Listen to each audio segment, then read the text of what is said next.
Nous sommes au deuxième jour de rassemblement de l'équipe de Notre-Dame à Turin. C'est le 16 juillet. Et nous avons ici le cardinal Ambongo, cardinal Fridolin. Et on va lui demander ce que aujourd'hui a reçu de cette assemblée et il avait officié l'Eucharistie et il a vu l'atmosphère et la présence spirituelle des équipes. Premièrement, je suis très heureux d'être ici parce que les équipes Notre-Dame, j'avais déjà entendu parler, mais je ne connaissais pas de très près. Venir ici à Turin pour passer quelques jours avec les équipes Notre-Dame, pour moi, c'est d'abord une découverte d'un charisme qui, d'après moi, a intérêt à se faire connaître à travers l'Église. Depuis mon arrivée ce matin, ce qui me frappe, c'est voir des couples, mais des hommes, des femmes heureux, enthousiastes. Ça m'a frappé dès mon arrivée et pratiquement tout le temps que je suis en train de passer ici. En même temps, c'est la dimension internationale. Les gens arrivent de tous les quatre coins du monde, au-delà des langues, mais on se comprend, on communique. Ça signifie, ce qui nous rassemble ici, ce n'est pas seulement une volonté humaine, pas un projet humain, mais c'est vraiment l'Esprit Saint qui nous rassemble.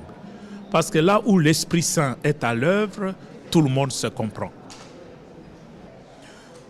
Je suis archevêque de Kinshasa, mais comme vous l'avez si bien noté, je suis aussi président du symposium des conférences épiscopales d'Afrique et de Madagascar.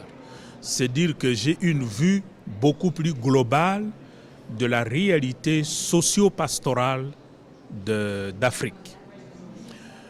De façon résumée, on peut dire que l'Afrique apparaît aujourd'hui, comme avait justement dit le pape Benoît XVI, l'Afrique apparaît comme le poumon de l'humanité.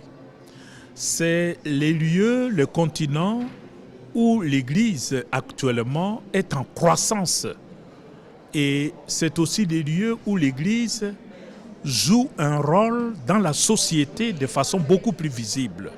C'est vraiment le sel de la terre, c'est la lumière du monde.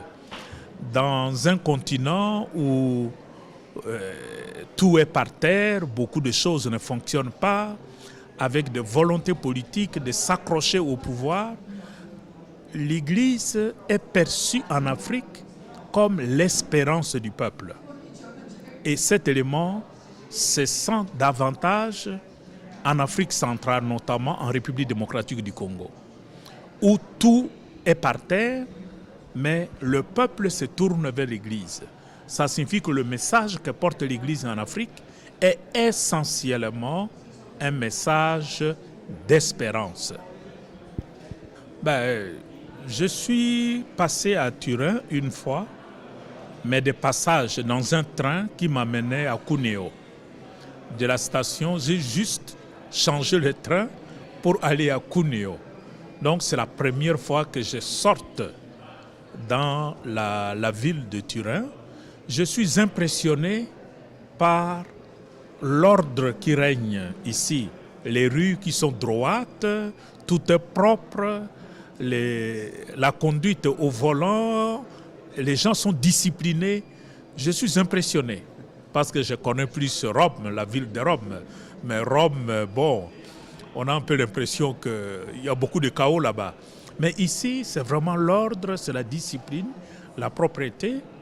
Turin, pour nous, est plus connu pour Fiat.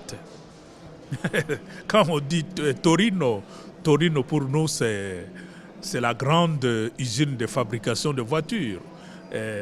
Fiat, Mais Torino, à un certain moment, était aussi connu pour son équipe de football, qui a beaucoup baissé aujourd'hui. Mais si nous remontons dans le passé, Torino n'est pas que l'automobile ou l'ordre qui règne tel qu'on voit, mais Torino, sur le plan spirituel, c'est une ville qui a beaucoup donné à l'Église. Je viens de Kinshasa, une grande ville de 17 millions d'habitants. Et j'ai dans mon archidiocèse les Salésiens de Don Bosco qui sont là, toute une province, et qui sont très impliqués dans la pastorale de la jeunesse. Nous avons les sœurs salésiennes, toujours de Don Bosco, et qui se remarquent chez nous des autres congrégations par leur souci d'accompagnement de la jeunesse. Donc en venant ici, pour moi, c'est la mémoire de tous les fondateurs de ces mouvements qui font aujourd'hui l'honneur de l'Église universelle. J'espère que les temps que je passerai ici, j'aurai l'occasion d'aller visiter les lieux où Don Bosco a vécu et il a commencé son mouvement. Mais comme une sorte d'anecdote, il n'y a pas que le spirituel. Mais Torino, quand j'ai passé tout de suite, quelqu'un qui m'a dit « Regardez cette maison là-bas, cet édifice. » J'ai regardé, il n'y avait rien de spécial. Il me dit « Monsieur Bic est né dans cette maison-là. » Alors que chez nous, on connaît Bic. Mais savoir que c'est parti de Torino, ce sont des choses qui nous réveillent et qui nous font regarder la ville de Torino d'un autre œil. Donc c'est une belle expérience que je suis en train de faire ici à Torino. Merci beaucoup.